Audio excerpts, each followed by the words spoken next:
महोदय जी, मंच में उपस्थित सभी वरिष्ठ वक्ता महोदय जी एवं जनभागीदारी महोदय जी एवं आदरणीय हमारे महाविद्यालय के सभी सहायक प्राध्यापकगण एवं सभी छात्र छात्राएं, आप सभी लोगों को सेवा जोहार। सेवा जोहार।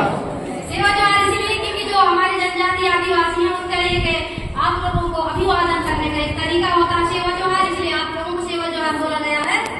मैं बताती हूँ रानी दुर्गावती जी के बारे में, उसके बाद में एक कर्म छोटा सा कर्म जो स्वयं से मैं तैयार की हूँ उसके बारे में 2 पंक्तियां कहूंगी।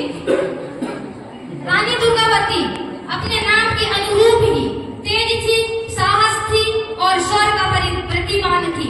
इसलिए बता रही हूँ आप लोगों को, महिलाओं को, लड़कियों को, ताकि आप कोई भी चीज आपसे पूछा जाता है तो बिल्कुल एक शब्द भी आप किसी का आंसर नहीं दे पाते।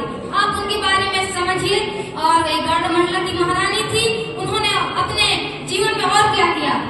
इनका नाम था रानी दुर्गावती जी, राजा दलपत शाह जी का महारानी जी दुर्गावती जी भारत की वीरांगना थी, जिन्होंने मालवा के शासक जो बाज बहादुर शाह, दिल्ली के सुल्तान शेरशाह सूरी और मुगल बादशाह अकबर को युद्ध के मैदान में नाकों तले चना चबाया और अपने विवाह से पूर्व उन्होंने राजकुमारी दुर्गावती ने वर्ष 1545 में दिल्ली के जो सुल्तान शेरशाह को कलिंजर में पराजित किया और मार गिराया।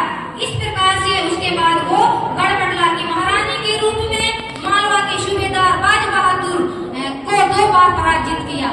इस प्रकार से उनका जीवन परिचय रहा और एक युद्ध के मैदान में एक महिला होते हुए भी शादी के बाद उसका एक छोटा पुत्र था, उसको जो अपन पागा कहते हैं पीछे बांधते उसको बांधने के बाद उन्होंने उसके साथ अपने पुत्र के साथ उन्होंने युद्ध किया